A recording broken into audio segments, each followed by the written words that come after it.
It feels like they're crashing crypto on purpose, doesn't it? This wasn't some random market dip, it wasn't a normal correction, and it sure as hell wasn't just the market being the market. What we all just witnessed feels like a calculated attack. You've got specific geopolitical pressures, new regulations being whispered about in the House of Power, and complex financial weapons all being triggered at once. That's no accident. In this video, I'm going to connect the dots for you and show you exactly who seems to be pulling the strings and how they orchestrated what looks like one of the biggest wealth transfers of our generation. So before we get into the nuts and bolts of this heist, you have to remember how things felt just a few days ago. It was October, right? The season of green candles and non-stop optimism. Bitcoin was trading confidently, breaking past old highs and sitting in a range that had analysts calling for insane new price targets. The fear and greed index was flashing greed, and the retail investors were piling in, convinced the bull run was officially back. The general feeling was that the worst was behind us, with survived bear markets, exchange collapses and regulatory scares before. This time felt different, this time felt safe, and this is exactly what they wanted you to feel. Because markets aren't moved by fundamentals alone, they're moved by emotion. And the most powerful emotion for them to weaponize is hope. They let the market run, they encouraged the hype, and they fueled the story that we were about to go parabolic. All the while, they were setting a trap. This wasn't a market rally, it was a bait. They were building the world's largest liquidity pool made of your hopes and your money, and they were getting ready to pull the plug. You've got to understand the powerful players, the market makers, the Wall Street giants dipping their toes in crypto, the institutional funds. They don't ride the waves with us, they create the waves, and it looks like they just finished building a tsunami. Every controlled demolition needs a trigger, a single big event that can be blamed for the collapse, giving the architects plausible deniability. On October 10th, 2025, we got our trigger. President Trump announced a sudden and shocking 100% tariff set to kick in on November 1st. On the surface, it might look just like another move in the US-China trade war, but you have to look closer. This wasn't just about tariffs, it was a direct shot at the global tech supply chain,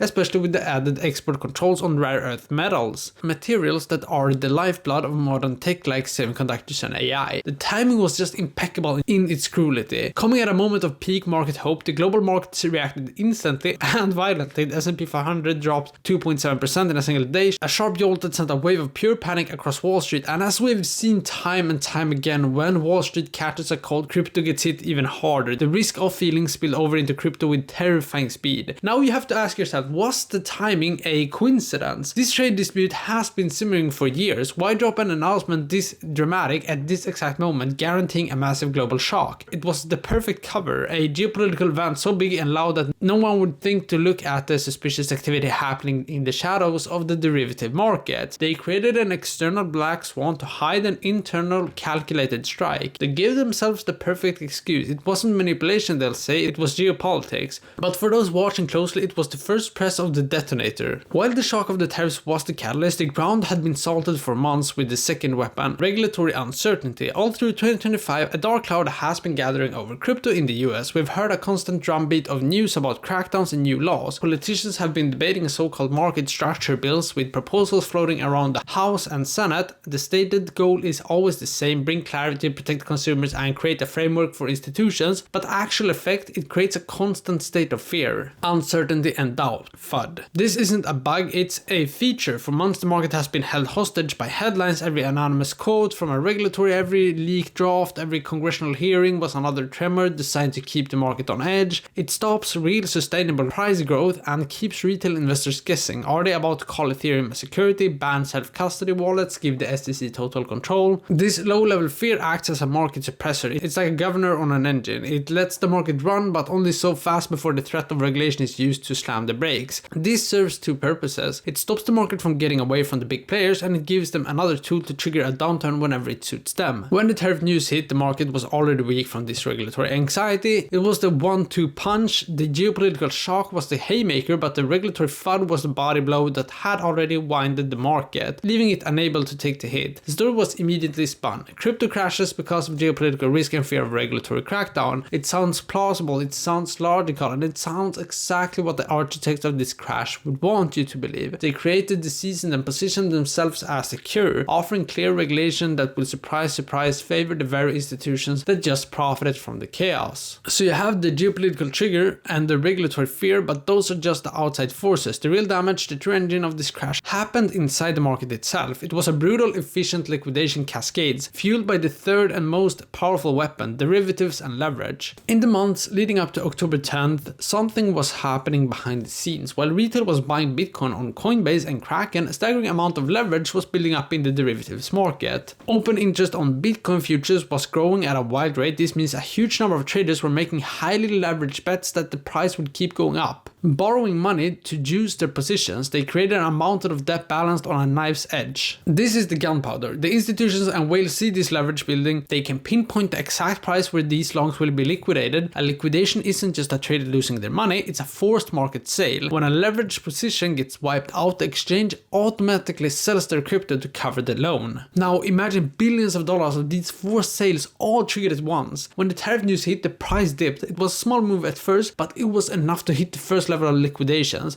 Those forced sales pushed the price down further, which then triggered the next bigger level of liquidation. It's a domino effect, a catastrophic self-feeding death spiral, a liquidation cascade. In the 24 hours that followed, over $19 billion in leveraged positions were reportedly wiped out. Let me say that again, $19 billion.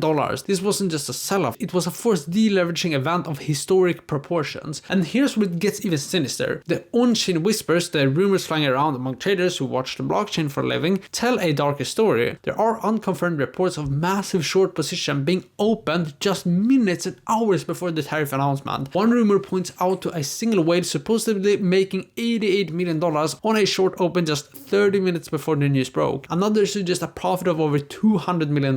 While these are hard to verify, they fit the pattern perfectly. Someone with inside knowledge could have positioned themselves to profit from the collapse they knew were coming. It looks like they didn't just let the crash happen, they poured gasoline on the fire. They used the leverage of retail traders as fuel. They knew that once the cascade started, it would be unstoppable. They shook the tree, and in a single 24-hour period, they managed to transfer $90 billion from the accounts of hopefully retail investors directly into their own. And this wasn't just a market crash, it was a slaughter essentially. So who are these people I keep calling they? Who are the players who stand to gain from this massive orchestrated wealth transfer? To get an idea, you just have to follow the money and the power. The beneficiaries seem to fall into two main groups: the old guard of Wall Street and the political class pushing for regulation. First is Wall Street. For years, the big investment bankers and hedge funds have been plotting their entry into crypto. They didn't want to buy Bitcoin at the top, they wanted to buy it on sale. More importantly, they didn't just want to join the market, they wanted to own it. By triggering a massive crash, they can accomplish several goals at once. They shake out retail investors, causing them to panic sell their crypto directly into the hands of institutional buyers waiting with billions in cash. We see reports of major whale accumulation during these dips, with large wallets buying up assets at fire sale prices. They get to scoop up the goods for pennies on the dollar. They also create demand for their own products. The chaos and volatility are used as a sales pitch for the new safe and regulated crypto ETFs. They crash the decentralized market to scare you into the centralized fee-generating machine. It's a hostile takeover disguised as a rescue operation. It's a systemic transfer of wealth from the pioneers of crypto to the pirates of Wall Street. The second group is the regulatory and political class. The crash gives them the perfect justification for the very regulations they've been wanting. They can now point out to the billions lost and the wild volatility as proof that crypto is dangerous, Wild West that needs taming. They'll use this event to push through their market structure bill, which will no doubt favor large established financial institutions over the little guy. It's a symbolic relationship. Wall Street players can manipulate the market, and the political players can use the chaos to pass laws that give those same Wall Street players control. It's a revolving door of power and profit, and retail investors are the ones left paying the price. Understanding the game is step one. Step two is learning how to play it without becoming another victim. This is not a time for fear, it's a time for strategy. The whole point of a crash like this is to scare you out of your position, to make you sell at the bottom. Your first act of defiance is to refuse to play their game, essentially. So here's how you could fight back. First, and this is the big one, radically reduce or eliminate your use of leverage. As we just saw, leverage is the main weapon they use against you. It's the fuel of their liquidation engine. By trading with only what you own, you take away their ability to force sell your position. You can't be liquidated. You can only be shaken out if you choose to sell. This one step is your greatest defense. And second is prioritize self-custody. Get your long-term holding off exchanges and into a hardware wallet you control. An exchange is for trading, not for storing your wealth. When things get crazy, exchanges can freeze withdrawals, go offline, or worse. Remember, not your keys, not your crypto. That has never been more true. And third is zoom out. Think taken years, not hours. These orchestrated crashes are designed to mess with your short-term psychology. The manipulators are counting on you to panic. By adopting a long-term view and using strategies like dollar cost averaging, buying a set amount on a regular schedule, you can turn their manufacturer volatility into your advantage, buying more when prices are low. But remember, I'm not a financial advisor. Always do your own research first. This is just for educational and entertainment purpose.